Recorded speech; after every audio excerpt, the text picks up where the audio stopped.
সেদিন বৃষ্টির সময় খালি বাসায় আমাকে একা পেয়ে আমার শ্বশুর অরুণ আমাকে যেভাবে আমার ডাব গাছে উঠলেন সেটা শুনলে তোমাদের শরীরে লোম দাঁড়িয়ে যাবে, তোমাদের মন ছুঁয়ে যাবে এই গল্প শুনলে।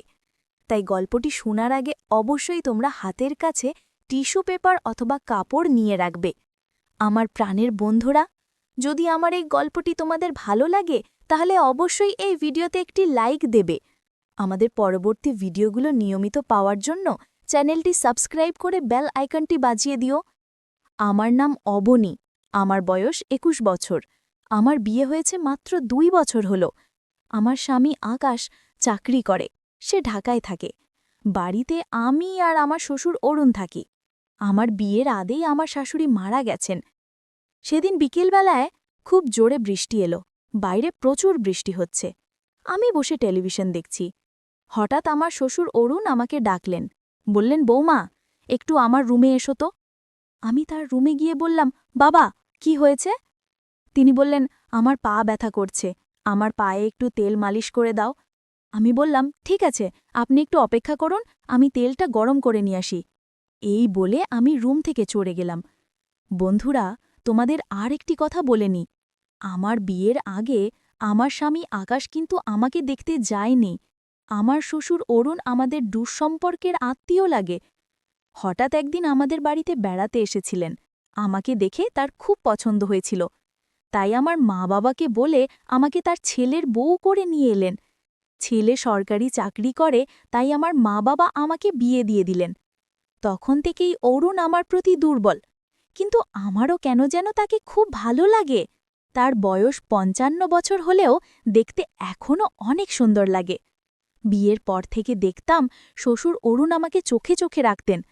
আমি মনে মনে ভাবতাম, তার মেয়ে নেই, তাই উনি হয়তো আমাকে নিজের মেয়ের মতো করে খুব আদর স্নেহ করেন। সবসময় আমাকে জিজ্ঞেস করতেন, তো বৌমা, তোমার কি লাগবে?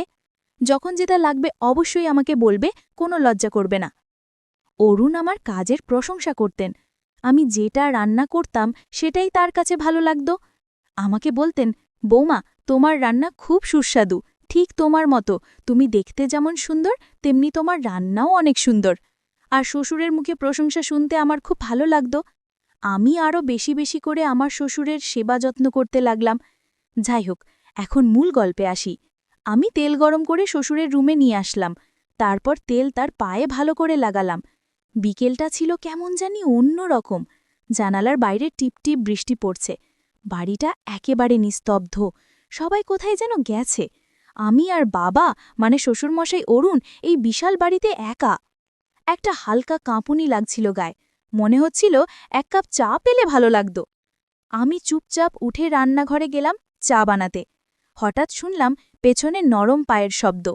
ঘুরে দেখি বাবা দাঁড়িয়ে আছেন। হেসে বললেন, তুমি তো একা একা, ভাবলাম একটু কথা বলি। আমি বললাম, চা বানাচ্ছি, আপনি বসুন, নিয়ে আসছি। তিনি বললেন, না, আমি তোমার সাথে বসেই কথা বলি। আমরা দুজনে রান্নাঘরের জানালার ধারে বসে পড়লাম। বাইরে বৃষ্টি পড়ছে, হালকা ঠান্ডা বাতাস বইছে।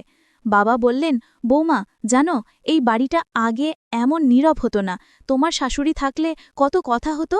আমি বললাম, তার কথা শুনতে ভালো লাগতো আমার। আপনি বলুন না তার কিছু স্মৃতি। আমি একটু থেমে বললাম, আমি তো এই বাড়ির মেয়ে, আপনার মেয়ে হয়েই থাকতে পারি। বাবা হেসে বললেন, হ্যাঁ বৌমা, তুমিই তো আজ আমার সবচেয়ে আপন। আমি বুঝতে পারি এই সম্পর্কটা শুধু আত্মীয়তার নয়, এক গভীর হৃদ্যতার। শ্বশুরমশাই অরুণ ধীরে ধীরে বললেন, তোমার শ্বশুর হোক কিংবা বাবা, একটা বন্ধুত্ব যদি গড়ে ওঠে তাহলে জীবনটা আরও সুন্দর হয়ে যায়। আমি মাথা নাড়লাম। সম্পর্ক তো যত্ন আর সম্মানেই গড়ে ওঠে। তখন আমি হাতটা একটু থামালাম। তিনি বললেন, তোমার হাতের স্পর্শে শুধু শরীর নয়, মন শান্তি পায়। আমি একটু হাসলাম। আপনি এমন বললে আমি আরও লজ্জা পাই বাবা। শ্বশুর হেসে বললেন, লজ্জার কিছু নেই, ভালোবাসা তো সম্পর্ককে আরও সুন্দর করে তোলে। বৃষ্টির শব্দ তখন আরও গভীর হয়ে উঠেছে। ঘর জুড়ে এক শান্ত পরিবেশ। আমি ধীরে ধীরে উঠে দাঁড়ালাম, বললাম, আপনার পায়ে তেল মালিশ শেষ, এবার একটু গরম দুধ এনে দিই। তিনি হেসে বললেন, তুমি পাশে থাকলেই তো আমি সব ভুলে যাই বৌমা।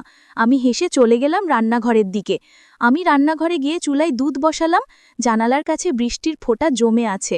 মনটা কেমন যেন শান্ত, আবার একটু দুলে ওঠা এক অদ্ভুত অনুভূতিও হচ্ছে। শ্বশুরমশায়ের মুখটা বারবার চোখে ভাসছে, স্নেহময়, প্রশান্ত। দুধ ফুটে এলে কাপ নিয়ে আমি আবার ঘরে এলাম। তিনি জানালার দিকে তাকিয়েছিলেন। ঘরের আলো ছায়ায় তার মুখটা যেন আরও কোমল লাগছিল। আমি দুধ এগিয়ে দিলে বললেন, তুমি এলেই যেন ঘরটা প্রাণ ফিরে পায়। মুচকি হেসে বললাম, আপনি তো এমন করে বলছেন যেন আমি নতুন কেউ। তিনি দুধে চুমুক দিতে দিতে বললেন, বৌমা, তুমি নতুন নও, কিন্তু প্রতিদিন তোমার নতুন দিক দেখতে পাই।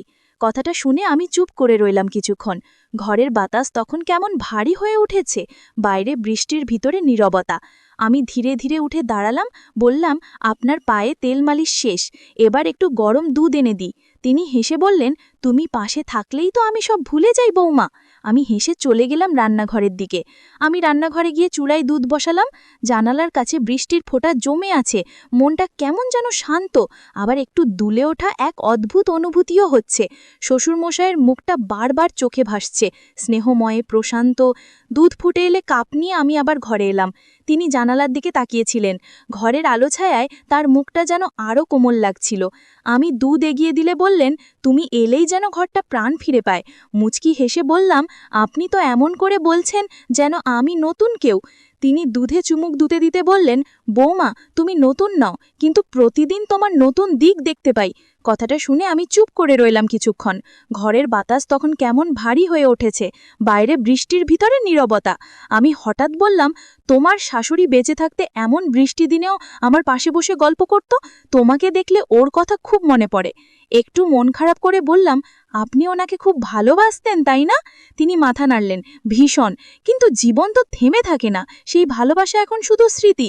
তুমি সেই শূন্যতা কিছুটা হলেও পূরণ করো। আমি ধীরে ধীরে তার পাশে বসলাম, একটু নরম গলায় বললাম, বাবা, আমি যদি আপনার পাশে থাকতে পারি, আপনাকে একটু হলেও ভালো রাখতে পারি, সেটাই আমার বড় প্রাপ্তি। তিনি আমার দিকে তাকিয়ে একটুখানি হাসলেন। আওয়াজ তখন একটু থেমেছে। ঘরের বাতাসে তেলের গন্ধ, দুধের উষ্ণতা আর আমাদের নিঃশব্দ বন্ধনের এক অভূতপূর্ব মেলবন্ধন। তিনি হঠাৎ আমার হাত ধরলেন। তুমি এমন করে পাশে থাকলে আমি বেঁচে থাকার নতুন মানে খুঁজে পাই।